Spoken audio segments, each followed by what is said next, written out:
ସାଙ୍ଗମାନେ ଯଦି ଆପଣ ଓଡ଼ିଶାରୁ ବାହାରେ ଅଛନ୍ତି ୟା ଓଡ଼ିଶା ବାହାରକୁ ଯିବାକୁ ପ୍ଲାନିଂ କରୁଛନ୍ତି ତେ ବାହାରକୁ ଯିବାଟା ଏତେ ଇଜି ନୁହେଁ ମାନେ ଯେଉଁମାନେ ଭାବୁଛନ୍ତି କି ବାହାରେ ରହିଯିବା ସେତେ ଇଜି ନୁହେଁ।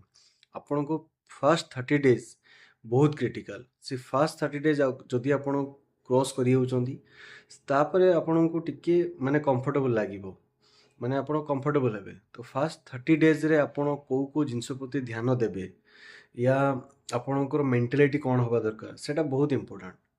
ଯିଏ ଫାର୍ଷ୍ଟ ଟାଇମ୍ ଯାଉଛୁ ବାହାରେ ରହିକି ଚାକିରି ଖୋଜିବା ପାଇଁ ତାର ପ୍ରିପାରେସନ୍, ଆଉ ଯିଏ ଯାଉଛି ପାଠ ପଢ଼ିବା ପାଇଁ ତାର ପ୍ରିପାରେସନ୍, ୟା ଫିର୍ ଯିଏ ଯାଉଛି ମାନେ ମାନେ କ'ଣ କହିବି ଏମିତି ର୍ୟାଣ୍ଡମଲି ରହିବ, ବୁଲିବ, ଦେଖିବ କ'ଣ ହେଉଛି କ'ଣ ନାହିଁ, ତାପରେ ଜଜ୍ କରିବ ସେଠି ରହିବ କି ନାହିଁ, କଣ୍ଟିନ୍ୟୁ କରିବ କି ନାହିଁ, ତା ମେଣ୍ଟାଲିଟି ଅଲଗା ହେବା ଦରକାର। ଫାର୍ଷ୍ଟ ଥିଙ୍ଗ ମୁଁ କହିବି କି ଯେଉଁମାନେ ଜବ୍ ଖୋଜିବାକୁ ଯାଉଛନ୍ତି ସ୍ପେସିଫିକାଲି ସେମାନଙ୍କ ବଜେଟିଂଟା ବହୁତ ଇମ୍ପୋର୍ଟାଣ୍ଟ। କାରଣ ସେମାନେ ଜବ୍ ଖୋଜିବେ, ଏବେ ତ ଜବ୍ କରୁନାହାନ୍ତି, ତ ଖର୍ଚ୍ଚଟା ବହୁତ ଇମ୍ପୋର୍ଟାଣ୍ଟ। ସେ ଖର୍ଚ୍ଚର ପ୍ରପର୍ କାଲକୁଲେସନ୍ଟା ଆପଣ ନିହାତି କରିବା ଦରକାର। କେଉଁଠି ରହିବେ, କେତେ ଟଙ୍କାର ପିଜି ନେବେ, କି ରୁମ୍ ରେଣ୍ଟ ନେବେ, ସାଙ୍ଗମାନେ ଅଛନ୍ତି ଯଦି ତାଙ୍କ ମେଣ୍ଟାଲିଟି ସହିତ ନିଜକୁ ଖାପ ଖୁଆଇବା ପାଇଁ କ'ଣ କରିବା ଦରକାର, ସେଭଳିଆ କ୍ଲୋଜ୍ ଫ୍ରେଣ୍ଡ ଥିଲେ ବହୁତ ଭଲ। ନହେଲେ ଏକଲା ରହିବାଟା ଆଇଡ଼ିଆଲି ଭଲ ବି, ମାନେ ଏକଲା ରହିଲେ କ'ଣ ହେବ ନା ଆପଣ ନିଜ ହିସାବରେ ଡିସିସନ୍ ନେଇପାରିବେ। ମିଶିକି ରହିଲେ ଫାଇଦା ବି ଅଛି, ଯେମିତି ସବୁ ମିଶିକି ପ୍ରିପାରେସନ୍ କରିବେ ୟା ସବୁ ମିଶିକି ଜବ୍ ଖୋଜିବେ, ନିଜର ସାଥୀ ହେବେ। ଏକାଠି ରହିଲେ କ'ଣ ବଜେଟିଂ ପ୍ରୋବ୍ଲେମଟା ବେଶୀ ହୁଏନି, ଏକଲା ରହିଲେ ଟିକେ ଖର୍ଚ୍ଚ ଟିକେ ଅଧିକା ହୁଏ।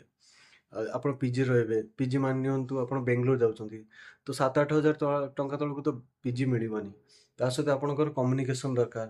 ଏଠୁ ଯିବେ ବସ୍ରେ ଯିବେ, ମେଟ୍ରୋରେ ଯିବେ, ଟ୍ରେନ୍ ମାନେ ଯେମିତି ପବ୍ଲିକ୍ ଟ୍ରାନ୍ସପୋର୍ଟରେ ଯିବେ, ୟା ଫିର୍ ବାଇକ୍ ଅଗର ହାୟର କରିବେ ମାନେ ଓଲା ଉବେର, ତାର ଖର୍ଚ୍ଚ। ତ ଏଇସବୁ ବଜେଟିଂଟା ବହୁତ ଦରକାର। ପିଲାମାନେ ଏଥିରେ ଭୁଲ କରନ୍ତି, ସେ ଜାଣନ୍ତିନି ବଜେଟିଂ କରିବା, ସେଠି ଯାଇକି ମାନେ ନୂଆ ସିଟି ନୂଆ ଜାଗାରେ ଖର୍ଚ୍ଚ କରି ଚାଲନ୍ତି, ଆଉ ଏଥିରେ ଫ୍ରଷ୍ଟ୍ରେସନ୍ ଜଲ୍ଦି ଆସେ। କାହିଁକି ନା ଆପଣଙ୍କ ଯେତେ ପଇସା ଖର୍ଚ୍ଚ ହେଇଯିବ ଆପଣଙ୍କ ଉପରେ ପ୍ରେସରଟା ବଢ଼ିବ। ତେଣୁକରି ବଜେଟିଂଟା ବହୁତ ଦରକାର। ଇନିସିଆଲି ଆପଣ ସେଟା ନିହାତି କରିବେ। ଏଇ ଭୁଲଟା ଜମା କରିବେନି କି ୱିଦାଉଟ୍ ପ୍ରିପାରେସନ୍ ଚାଲିଯିବେ। ଘରୁ ତ ପଇସା ପଠାଇବେ, ଦରକାର ହେଲେ ଘରୁ ପଇସା ପଠାଇବେ, ଦ୍ୟାଟ୍ ଇଜ୍ ଓକେ, ବଟ୍ ଆପଣ କେତେ ଦିନ ଆପଣ ମାଗିବେ ୟା କେତେ ଦିନ ଆପଣ ଘରୁ ଦେବେ? ଗୋଟେ ଟାଇମ୍ ଆସିବ ଯେଉଁଠି ଆପଣଙ୍କୁ ଲାଗିବ କି ନା ବହୁତ ଟାଇମ୍ ହେଇଗଲାଣି, କିଛି ଜବ୍ ମିଳୁ, ସେ ପ୍ରେସରରୁ ବଞ୍ଚିବା ପାଇଁ ଆପଣ ବଜେଟିଂଟା ନିହାତି ଦରକାର। ବାକି ଲୋକେସନ୍ ତ ଡେଫିନେଟଲି ମ୍ୟାଟର୍ କରେ, ଆପଣ କେଉଁ ଜାଗାରେ ରହୁଛନ୍ତି। ଯେତେ କମ୍ୟୁନିକେସନ୍ ଭଲ ହେବ ସେତେ ଆପଣଙ୍କ ଖର୍ଚ୍ଚ ବି ବଞ୍ଚିବ, ଟାଇମ୍ ବି ବଞ୍ଚିବ, ତା ଦ୍ୱାରା ଆପଣ ପ୍ରିପାରେସନ୍ କରିପାରିବେ। ତ ଏସବୁ ଜିନିଷ ବହୁତ ମାଇନେ ରଖେ। ତ ବଜେଟିଂଟା ଭାଇମାନେ ନିହାତି କରିଥିବେ, ଯାହାକି ଆପଣଙ୍କୁ ମାନେ ବହୁତ ସୁବିଧା ହେବ।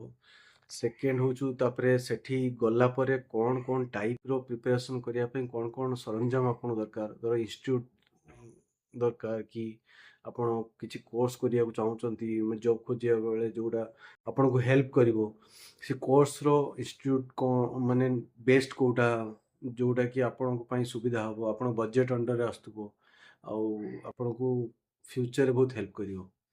ଆଉ ତ ଏଇ 2-3ଟା ପ୍ରିପାରେସନ୍ ନିହାତି ଦରକାର।